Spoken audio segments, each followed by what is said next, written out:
aku yang rekam. Ya, mulai. Bismillahirrahmanirrahim. Assalamualaikum warahmatullahi wabarakatuh. Waalaikumsalam Waalaikumsalam warahmatullahi warahmatullahi wabarakatuh. wabarakatuh. Asyhadu an la ilaha illallah wa asyhadu anna Muhammadan abduhu wa rasuluh. Allahumma salli ala Muhammad wa ala ali Muhammad. Anak-anakku yang kusayangi dan kubanggakan, kelas 11 tekstil 1 yang insyaallah solih solihah semuanya. Oke, di Amin. jam Amin, terakhir amin. ini tetap semangat gak ya anak-anakku? Iya, Siap, Sebelum Bu. Bu. ya, Semangat, Bu. Sebelum kita mulai pembelajaran kita, alangkah baiknya kita berdoa terlebih dahulu. Saya minta tolong salah satu nggih memimpin sinten nggih. Oh, Mas Danang, minta tolong dipimpin doanya, Mas. Ya, Bu. Siap, gerak, berdoa. Mulai. Bismillahirrahmanirrahim. Bismillahirrahmanirrahim. Raditu billahi rabba wa bil Bil islami Islam, dina wa bi Nabi Muhammadin Muhammadin nabiyya wa rasula Nabiullah, rabbi zidni ilma warzuqni amin. Selesai. Amin ya rabbal alamin. Ya, terima kasih ya Mas Danang sudah memimpin doa. Semoga dengan doa kita tadi akan memperlancar kegiatan pembelajaran kita pada sore hari ini. Ya, Amin. ya. Amin. Anak-anakku saya presesi terlebih dahulu nggih. Absen Oke. pertama Mas Andri Wijaya hadir. Hadir, Bu. Oke, absen terakhir Zainal Abidin hadir. Hadir, Bu. Ya, alhamdulillah lengkap nggih. Ya, Bu. Anak-anakku, kita hari ini akan belajar tentang pernikahan Islam ya, konsep pernikahan Islam. Nah, anak-anakku, ya, kenapa sih kita harus mempelajari ilmu pernikahan? Ya, karena ilmu tentang pernikahan atau munakahat itu bisa kita jadikan bekal sebelum memasuki dunia pernikahan kelak, ya. Karena pernikahan merupakan bentuk ibadah yang panjang. Jadi, andaikan setiap pasangan itu tahu dengan baik mana hak dan kewajiban, maka insya Allah akan terhindar dari hal-hal yang tidak diinginkan. Jadi intinya sebelum menikah harus tahu ilmunya pernikahan. Lebih Sebelum dahulu. ya sebelum punya anak harus tahu ilmunya mendidik Nikah, anak ya. nikah. Ya. Oke, itu ya anakku ya.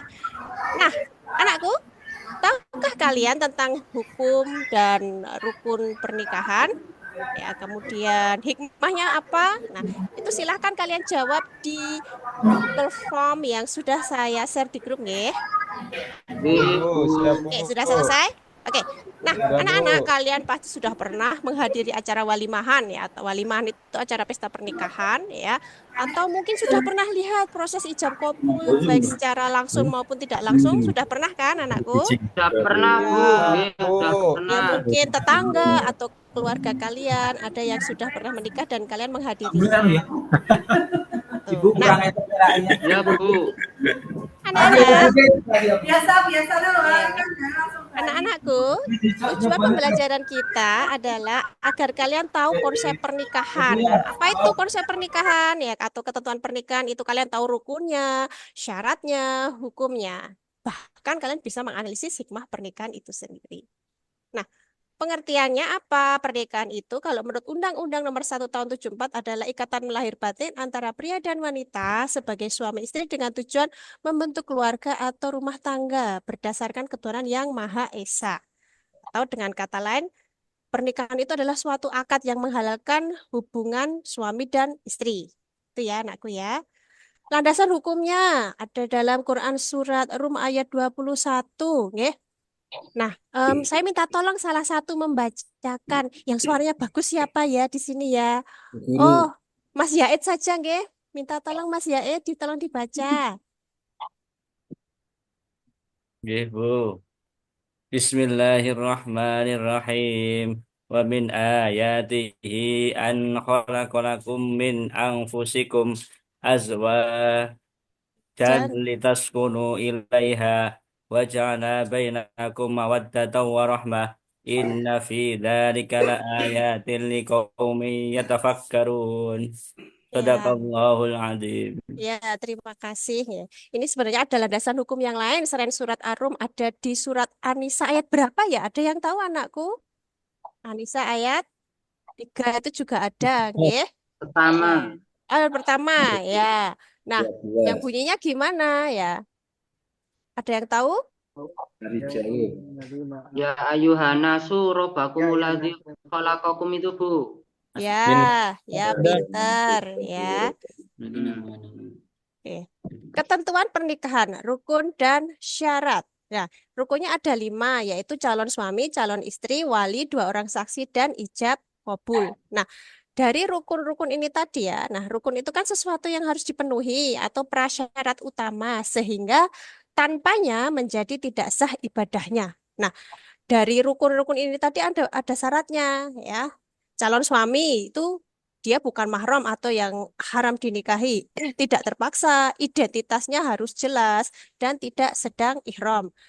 Kalau calon istri dia perempuan ya, perempuan bukan yang haram dinikahi, identitasnya jelas, tidak sedang masa iddah, dan yang jelas kalau perempuan itu tidak terikat pernikahan dengan laki-laki. Ngoten nggih?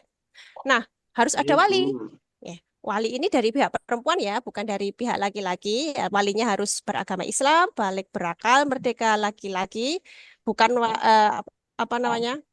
Dia harus adil, tidak fasik dan sesuai urutan. Kalau wali itu sesuai urutan. Jadi kalau misalnya ayahnya nggak ada, mungkin bisa saudaranya dan seterusnya.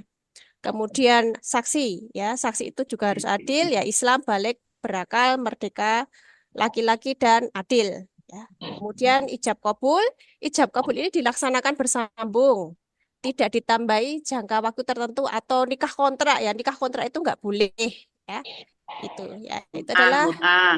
ya itu tidak diperkenankan ya. Nggih, Bu. Nah, kemudian hukum nikah itu seperti apa? Nggih? Bagi orang yang memiliki kemauan dan kemampuan untuk nikah tapi khawatir terjerumus zina, maka hukum melakukannya adalah melakukan pernikahan itu merupakan wajib. Nah, sunnah itu kalau dia punya kemauan dan kemampuan untuk melangsungkan pernikahan tapi tidak dikhawatirkan untuk berbuat zina, maka hukumnya sunnah. Kemudian mubah kalau seseorang dalam kondisi stabil, tidak cemas terjerumus pada zina atau zalim, atau membahayakan pasangannya jika dia menikah.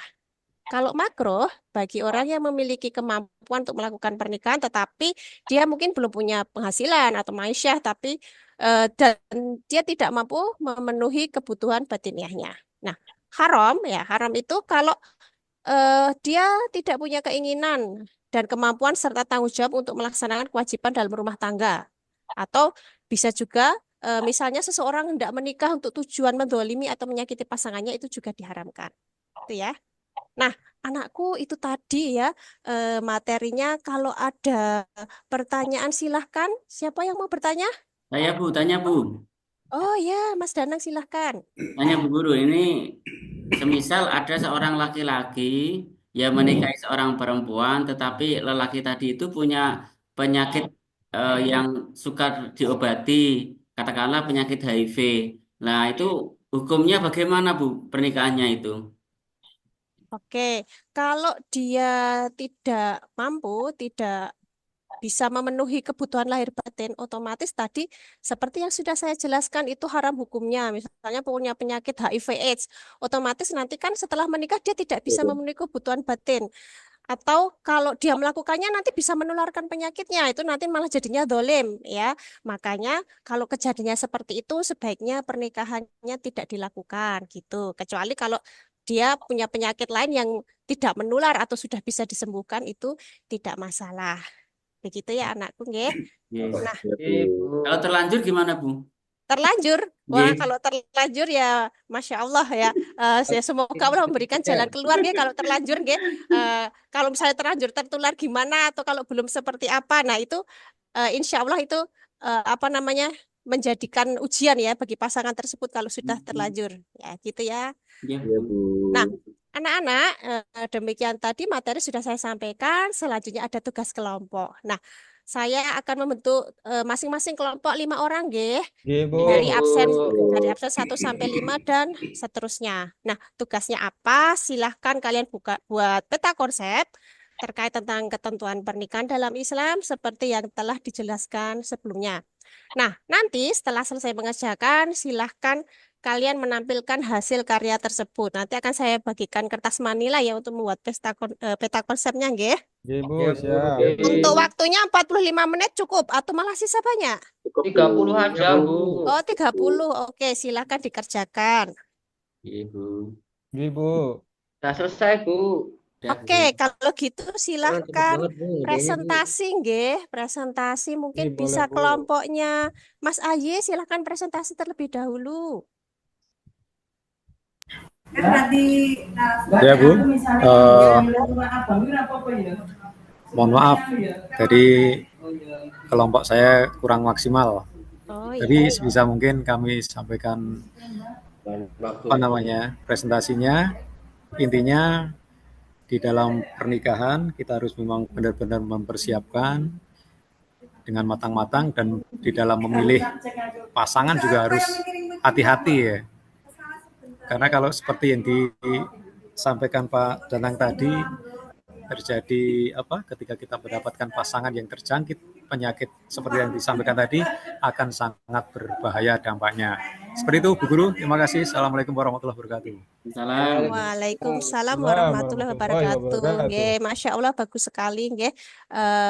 Terkait dengan hasil karyanya ini sudah lumayan bagus ya untuk peta konsepnya, sudah ada rukun, syarat dan hukumnya. Di sini rukunnya sudah jelas. Ada catin ini calon pengantin laki-laki dan perempuan, nggih. Kemudian ada wali, 2 saksi dan sigat ijab kabul. Nah, itu. Nah, anakku, tadi kalian sudah belajar tentang konsep atau ketentuan pernikahan. Sekarang kita, sebelum saya tutup, kita mungkin akan melakukan refleksi terlebih dahulu, nggih. Setelah kegiatan belajar tadi, apa yang telah kalian rasakan, apa yang telah kalian pelajari, mungkin bisa diutarakan ya. Ini siapa yang mau mengutarakan? Saya, Bu. Saya, Oh Bu. ya, silahkan Mas.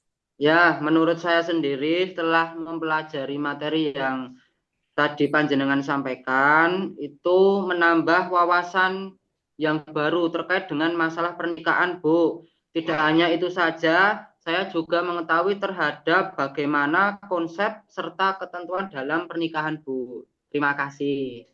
Ya, terima kasih sekali kayak Mas Akbar atas Bu. paparannya tadi. Semoga membawa manfaat juga buat kita semua.